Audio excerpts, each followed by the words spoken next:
ഇപ്പോ ആളുകള് കുറച്ചുകൂടി LGBTQ കമ്മ്യൂണിറ്റി അക്സെപ്റ്റ് ചെയ്യാൻ തുടങ്ങിയിട്ടുണ്ട്.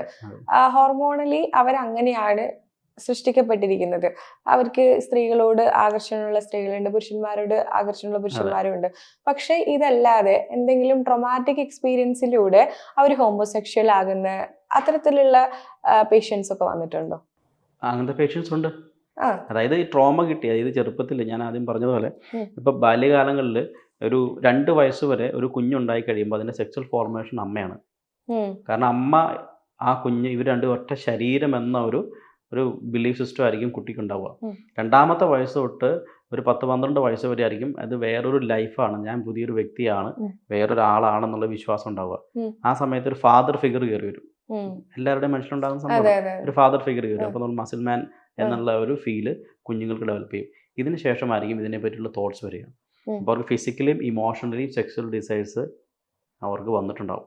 അപ്പോൾ ആ സമയത്തിനുള്ളിൽ അവർക്ക് ഏത് രീതിയിലുള്ള ട്രോമയാണോ കിട്ടിയിരിക്കുന്നത് അത് അവരുടെ വിശ്വാസത്തിലേക്ക് പോകും. ഇപ്പോൾ ഒരു ഇമോഷണൽ ഉള്ളൊരു വ്യക്തിയാണെന്നുണ്ടെങ്കിൽ ആ വ്യക്തി ഒരു സെക്സ്വൽ അപ്രോച്ച്, ചിലപ്പോൾ ഒരു ആണോട് സെക്സ്വൽ അപ്രോച്ച് നടത്തി, അല്ലെങ്കിൽ ഒരു സീനിയർ ആയിട്ടുള്ള ഒരു കസിനോ അല്ലെങ്കിൽ ഒരു വേറൊരാളോ സെക്സ്വലി അപ്രോച്ച് ചെയ്തെന്ന് വിചാരിച്ചോ, സെക്സ്വലി അബ്യൂസ് ചെയ്തു, വൺസ് അബ്യൂസ്ഡ് ആണ്, സെക്കൻഡിൽ അബ്യൂസ്ഡ് ആണ്, അത് റിപ്പീറ്റഡ് ആകാൻ തുടങ്ങും. അങ്ങനെ അതാണ് സത്യം എന്ന രീതിയിലേക്ക്, അതാണ് സാറ്റിസ്ഫാക്ഷൻ എന്ന രീതിയിലേക്ക് ഇവിടെ മനസ്സ് വിശ്വസിക്കും. Because the dopamine, you know that the happiness hormone, ഇത് ഡെഫിനറ്റ്ലി അതിലേക്ക് പമ്പ് ചെയ്തുകൊണ്ടിരിക്കും. അങ്ങനെ സെക്ഷുവാലിറ്റി ഹോമോ ആകുന്നവരുണ്ട്.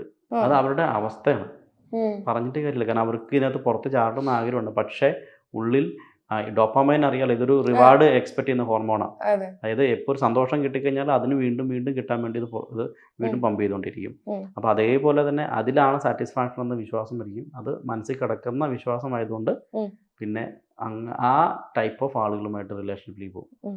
അപ്പൊ അത്തരത്തിൽ ഇപ്പൊ ജനറ്റിക്കലി അല്ലാതെ ഇപ്പൊ ഈ ട്രോമാറ്റിക്കിലൂടെ ഹോമോസെക്ഷൽസ് ആയവരെ ഈ ഹിപ്നോട്ടിസത്തിലൂടെ ഹെറ്ററോ ആക്കി മാറ്റാൻ പറ്റുമോ? തെറാപ്പി ചെയ്ത് ഞാൻ പറ്റും. കൺവേർഷൻ തെറാപ്പി പോലെയാണ്. അതെ, തെറാപ്പി അഡ്രസ് ചെയ്യാൻ പറ്റും. പിന്നെ അതിനകത്ത് എക്സ്പോഷർ തെറാപ്പി എന്ന് പറയുന്ന സംഭവമുണ്ട്. മാരീഡ് ആയിട്ട് ആളുകൾക്കാണെങ്കിൽ എക്സ്പോഷർ തെറാപ്പി കൊടുക്കും.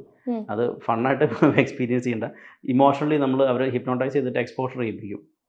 So to have a sex relationship with the wife.